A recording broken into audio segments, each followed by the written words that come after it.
اسی وجہ سے روایت میں آتا ہے کہ جب کوئی انسان اپنے کسی مردے کی قبر پر جاتا ہے تو وہ مردہ اس قبر پر آنے والے کو پہچانتا بھی ہے کہ یہ ہمارا فلانا شخص ہے۔ اگر باپ قبر کے اندر ہے تو پہچان لیتا ہے کہ ہماری قبر پر آیا ہوا یہ ہمارا بیٹا ہے، ہمارا بھائی ہے، ہمارا رشتہ دار ہے۔ جس طرح کہ حضرت ابو ہریرہ رضی اللہ تعالی عنہ سے مروی ہے کہ نبی کریم صلی اللہ علیہ وآلہ وسلم نے ارشاد فرمایا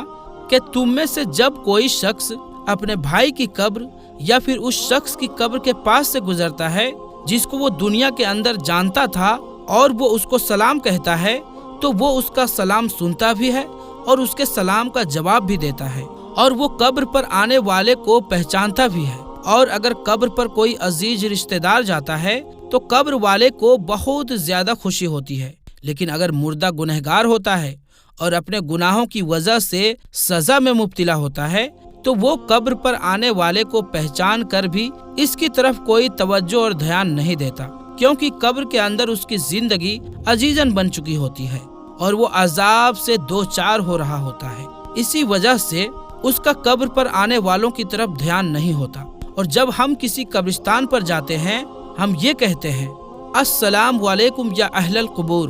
تو وہ قبر والے ہمارے سلام کو سنتے بھی ہیں اور ہمارے سلام کا جواب بھی دیتے ہیں۔ اور بخاری شریف کی حدیث میں ہے کہ جب کوئی شخص اپنے کسی مرحوم کے لیے ایصال ثواب کرتا ہے اور جب اس ایصال ثواب کا تحفہ بنا کر اس مردے کو پیش کیا جاتا ہے تو وہ بڑا خوش ہوتا ہے، اور اس وقت اس کو ایسی خوشی ملتی ہے کہ اس سے پہلے اس کو ایسی خوشی کبھی نہیں ملی ہوتی۔ بہرحال دوستوں، جو گنہگار بندہ ہوتا ہے اسے یہ دنیا بہت یاد آتی ہے۔ وہ یہ کہتا ہے کہ ہم بہت عیش کی زندگی میں تھے،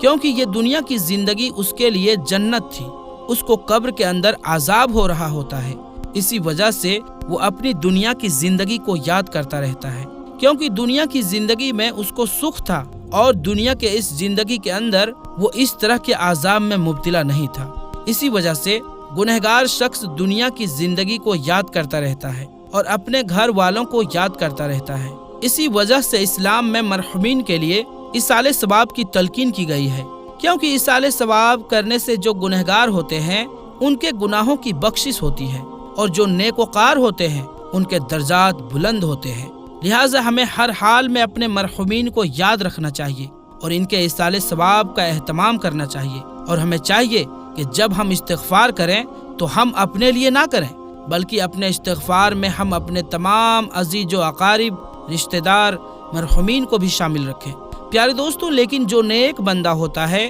تو وہ دنیا کی زندگی کو یاد نہیں کرتا، کیونکہ دنیا کی زندگی اس کے لیے قید خانہ تھی، اور اس کے لیے قبر کی زندگی یعنی کہ عالم برزخ کی زندگی جنت ہوتی ہے، کیونکہ اس کے لیے قبر میں جنت کا بچھونا بچھا دیا جاتا ہے اور اس کو جنت کا لباس پہنا دیا جاتا ہے، اور اس کی قبر جنت کے باغوں میں سے ایک باغ بن جاتی ہے، اور اس کی قبر میں جنت کی کھڑکی کھول دی جاتی ہے جس سے جنت کی خوشبوئیں قبر کے اندر اس کو محسوس ہوتی ہے، اور نیک بندہ بڑے ہی راحت اور سکون میں ہوتا ہے۔ اسی وجہ سے اس کو دنیا کی اور اپنے گھر والوں کی کسی قسم کی کوئی ٹینشن اور فکر اور پریشانی نہیں ہوتی، کیونکہ اب وہ اپنی اس زندگی میں ہوتا ہے جس کے اندر اس کو راحت اور سکون ہوتا ہے،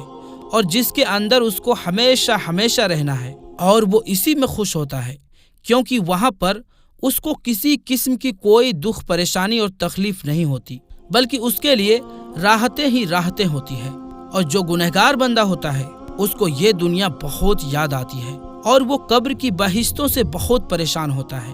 بہرحال پیارے دوستوں، جو اصل چیز ہے وہ عمل ہے، جس طرح کہ علامہ اقبال رحمۃ اللہ تعالی علیہ ارشاد فرماتے ہیں کہ عمل سے بنتی ہے زندگی، جنت بھی اور جہنم بھی، یہ خاکی اپنی فطرت میں نہ نوری ہے نہ ناری۔ عمل پر یہ ساری چیزیں ہیں۔ اگر انسان کے عمل اچھے ہیں تو موت سے اچھے کوئی میسج نہیں، اور اگر انسان کے عمل خراب ہیں تو موت سے برا اس کے لیے کوئی پیغام نہیں۔ اسی وجہ سے اللہ تبارک و تعالیٰ قرآن پاک میں یوں ارشاد فرماتا ہے، ترجمہ: تم اپنے رب سے گڑ گڑا کر اور آہستہ دونوں طریقوں سے دعا کیا کرو، بے شک وہ حد سے بڑھنے والوں کو پسند نہیں کرتا۔ اور نماز جنازہ کے حوالے سے حضور نبی کریم صلی اللہ علیہ وآلہ وسلم کا ارشاد ہے، جو کسی میت کی نماز جنازہ 40 مسلمان پڑھے جو اللہ تبارک و تعالیٰ کے ساتھ کسی کو شریک نہیں ٹھہراتے، تو اللہ تبارک و تعالیٰ اس میت کی حق میں ان کی سفارش کو ضرور قبول فرماتا ہے۔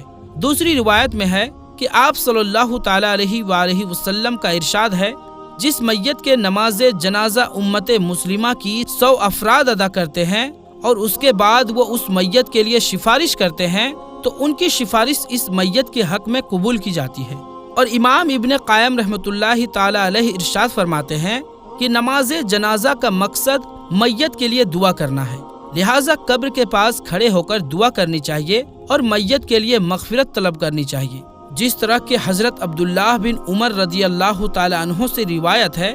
کہ نبی کریم صلی اللہ تعالیٰ علیہ وآلہ وسلم جب میت کو قبر میں رکھتے تو فرماتے بسم اللہ وعلی سنت رسول اللہ صلی اللہ تعالیٰ علیہ وسلم، یعنی کہ اللہ تبارک و تعالیٰ کے نام سے اور رسول اکرم صلی اللہ تعالیٰ علیہ وسلم کے طریقے پر۔ نیز حضرت عثمان بن عفان رضی اللہ تعالیٰ عنہ کی روایت ہے، وہ کہتے ہیں کہ جب رسول اللہ صلی اللہ تعالیٰ علیہ وآلہ وسلم میت کے تدفین سے فارغ ہوتے تو قبر پر کھڑے ہو کر فرماتے اپنے بھائی کے لیے مغفرت کی طلب کرو اور اس کے لیے ثابت قدمی مانگو، اسی لیے کہ ابھی اس سے سوال کیے جائیں گے۔ اللہ تبارک و تعالیٰ سے دعا ہے کہ اللہ تبارک و تعالیٰ ہمیں نیک اعمال کرنے اور گناہوں سے بچنے کی توفیق عطا فرمائے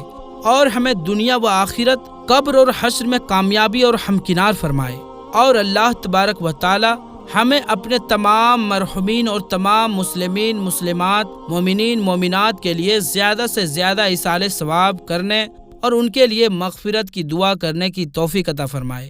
آمین یا رب العالمین۔ تو پیارے دوستوں، آج کی اس ویڈیو میں بس اتنا ہی، انشاءاللہ ملیں گے اگلی ویڈیو میں، تب تک کے لیے السلام علیکم، اللہ حافظ۔